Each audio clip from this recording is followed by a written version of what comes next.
নমস্কার, পুলুস ডায়েরির আরেকটি নতুন পাতায় আপনাদের অনেক অনেক স্বাগত।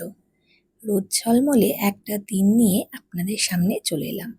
আজকের দিনটা কিন্তু খুব স্পেশাল, কারণ আজকে বাঙালিদের একটা উৎসবই বলা চলে। এটা হলো জামাই ষষ্ঠী। তো জামাই ষষ্ঠীর দিন আজকে সকাল সকাল উঠে পড়েছি, কারণ আজকে আমরা জামাই ষষ্ঠীতে বাপের বাড়ি যেতে পারছি না, কারণ পোস্তর একটা চেসের কম্পিটিশন আছে। তো কম্পিটিশনটা প্রথমে ভেবেছিলাম করাবো না, কিন্তু একদম বাড়ির কাছেই হওয়ায় বলা যায় ও যেখানে শেখে সেখানেই এই টুর্নামেন্টটা অর্গানাইজ করা হয়েছে। তাই মন মানলো না। সকাল সকাল উঠে তাড়াতাড়ি করে স্নান সেরে আগে ঠাকুর ঘরে চলে গেলাম। ঠাকুরদের পুজো দিয়ে তারপরে মায়ের হাতে হাতে একটুখানি জোগাড় করতে হবে। জোগাড় বলা চলে না, আসলে আজকে মূল 3টে পদ আমি রান্না করব, কারণ খুব তাড়াতাড়ি রান্নাটা করতে হবে এবং বাকি রান্না কিছু করতে গেলে অনেক দেরি হয়ে যাবে। তাই ভাবলাম যে রান্নাগুলো খুব তাড়াতাড়ি হবে এবং সহজও হবে, খেতেও ভালো লাগবে, সেটাই আজকে করব। তাই মাকে বললাম, আজকের দিনটা নয় তুমি রেস্ট নাও, আজকে আমি করব। আর সকাল সকাল পুজো না দিলে মাও এদিকে কিচ্ছু খেতে পারবে না। তাই পুজো দিয়ে জামাইকে বসিয়ে দেওয়া হলো তাকে সকালবেলার যে নিয়ম আছে সেইগুলো করানোর জন্য। আমাদের বাড়ির নিয়ম সকালবেলায় জামাইকে ফল মূল তার সঙ্গে দই চিড়ে দেওয়ার। তো জামাইয়ের সাথে জামাইয়ের ছেলে বসবে না, এটা কি হয়? তাই জামাই তার ছেলেকে নিয়ে বসে পড়েছে। ছেলে যদিও সব কিছুতেই খুবই বিরক্ত। প্রথম বিরক্ত হচ্ছে সে পাঞ্জাবি পরবে না।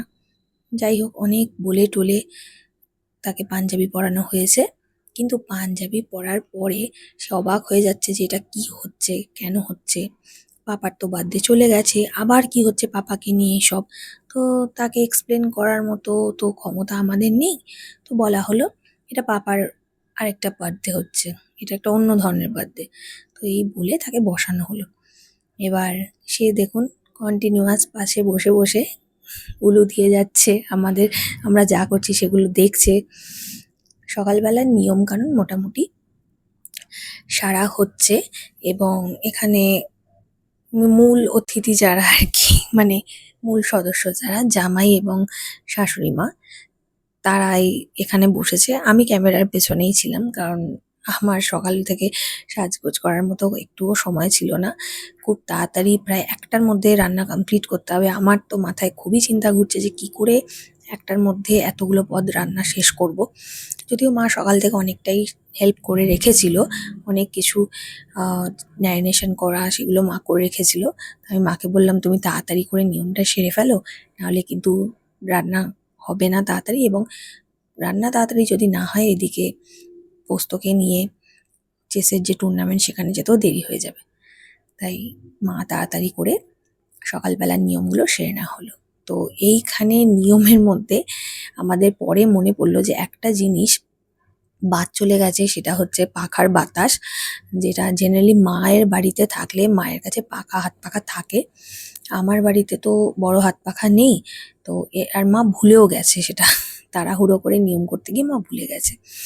তো পরে মায়ের মনে পড়েছিল, মা পরে খাওয়ার সময় আবার পাখার বাতাস করেছিল। তো যাই হোক, সকালবেলার নিয়ম সারা হলো। তারপর চললো গিফট আদান প্রদানের পর্ব।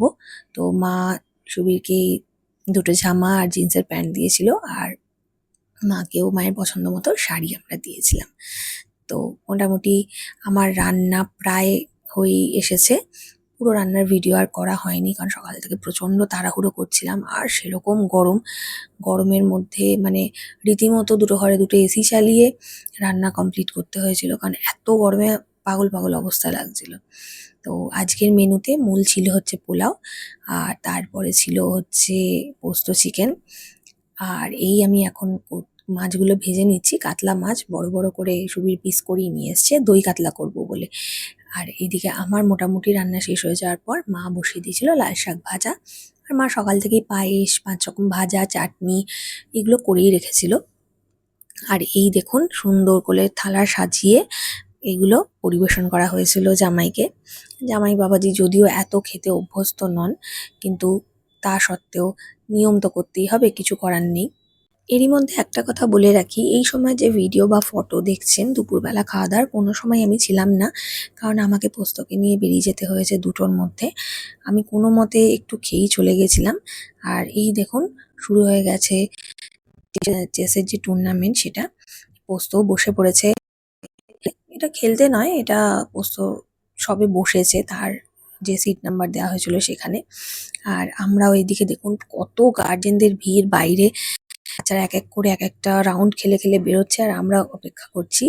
আর এরই মধ্যে আমার এক বান্ধবী, তার বাড়ির কাছেই বাড়ি মানে ছিল, তো ও বাড়ি থেকে চা টা বানিয়ে এনে আমাদের জন্য রীতিমতো কষ্ট করে সবকিছু নিয়ে এসছে। শুধু তাই নয়, চা নয়, চায়ের সঙ্গে তার নবদ্বীপ থেকে আনা স্পেশাল মিষ্টি। সে বলল তোমাদের সবার জন্য আমি মিষ্টি এনেছি, দেখো খেয়ে। আমি তো দেখে চরম খুশি, কারণ আমার এই ল্যাংচা বা পান্তুয়া আপনারা যেটাই বলেন ভীষণ পছন্দের। তা আমি ওকে দেখেই বলছি যে দাঁড়াও ভিডিও করব। তো সে তো শুনে হাসছে, বলছে তোমাকে এটাও করতে হবে। তো এরই মধ্যে আমাদের খেলাও শেষ হয়ে গেছে পোস্তর।